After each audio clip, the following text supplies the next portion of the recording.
అయితే మేడం గడిచిన 5 సంవత్సరాల వైసీపీ పాలనలో ఉద్యోగాలు ఎక్కువ శాతం అధిక శాతం కల్పించాము. కూటమి ప్రభుత్వం ఏర్పడి 8 నెలలు పూర్తవుతున్నప్పటికీ నిరుద్యోగ యువకులకైతే ఉద్యోగం కల్పించడం లేదని చెప్పి ప్రతిపక్షాలు ఆరోపిస్తున్నాయి. ఎలా చూడొచ్చు అంటారు? డెఫినెట్గా వాళ్ళు చాలా నిజాలు చెప్తున్నారు. వాళ్ళు కల్పించారు ఉద్యోగాలు. అందులో భాగంగా వాలంటీర్ వ్యవస్థను తీసుకొచ్చారు. వాళ్ళని తీసుకొచ్చి వాళ్ళకి 5,000 రూపాయల జీతంతో వాళ్ళ కింద బానిసల్లాగా పెట్టుకొని వెట్టి చాకరీ చేయించుకున్నారు. ఆ తర్వాత 2023లోనే వాళ్ళ జాబ్ రెన్యువల్ చేయలేదు, వాళ్ళను వదిలేశారు. మరి ఏ ప్రాతిపదికన 2023 నుంచి 2024 వాళ్ళు దిగిపోయే వరకు జీతాలు ఇచ్చారో కూడా వాళ్ళనే ప్రశ్నించాలి మీరు.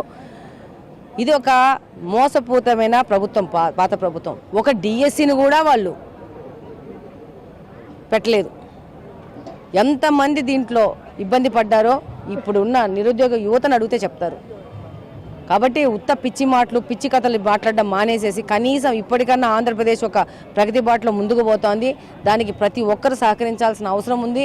ఇంకా వీళ్ళు మారకపోతే వీళ్ళని వదిలేసి మన బాడీ మనము ముందు అడుగులు వేసుకుంటూ వెళ్ళిపోవాలని. కేవలం కడప నియోజకవర్గ అభివృద్ధి మీద దృష్టి పెట్టడం లేదు. కడప ఎమ్మెల్యే మాధవిరెడ్డి కేవలం కక్ష సాధింపు చర్య మాత్రమే పాల్పడుతున్నారని ఆరోపిస్తున్నారు. ఎలా చూడొచ్చు అంటారు? పిచ్చోళ్ళు పిచ్చి మాటలు మాట్లాడుతూ ఉంటారు. ఏ రోజైనా గెలిచిన అయినా ఏ డివిజన్లో అయినా వెళ్ళి ఏదైనా సమస్య తీర్చినాడా? అసలు ఈయన పేరు, ఈయన ఎమ్మెల్యే అని ఎవరికైనా తెలుసా? కడప నియోజకవర్గంలో ఆయన గురించి అసలు మాట్లాడడం అవసరం. Is a fade out candidate. ఆయన గురించి మాట్లాడాల్సిన అవసరం లేదు. మేము నియోజకవర్గ అభివృద్ధి మీద కట్టుబడి ఉన్నాము.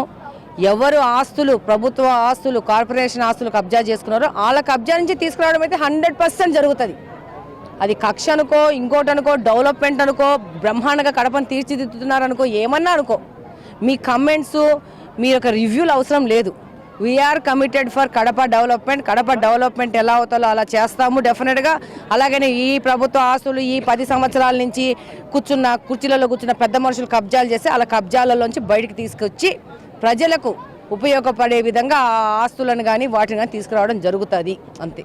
ఫైనల్గా మేడం, ఇంకా రాబోయే రోజులలో కడప నియోజకవర్గంలో యువకుల కోసం అనేక కంపెనీలు వచ్చే అవకాశం ఉందా? ఒకవేళ వస్తే ఎన్ని ఉద్యోగాలు తెప్పించే అవకాశం ఉంది? నేను ఇందాకనే చెప్పినా, ప్రతి ఒక్క సంవత్సరము జనవరి ఫిబ్రవరి మాసాలలో జాబ్ మేళా పెడతాము. ఒక ఉద్యోగాల పండుగని ఒక రోజు పెట్టి జాబ్ మేళా పెట్టి నిరుద్యోగ యువతకు భరోసా ఇస్తూ ముందుకెళ్ళడం జరుగుతుంది. డెఫినెట్గా వీఆర్ కమిటెడ్ టు యూత్ కావాల్సిన విధంగా వాళ్ళకి ఆ సమాజాన్ని క్రియేట్ చేసే విధంగా పనిచేస్తామని తెలియజేస్తాం.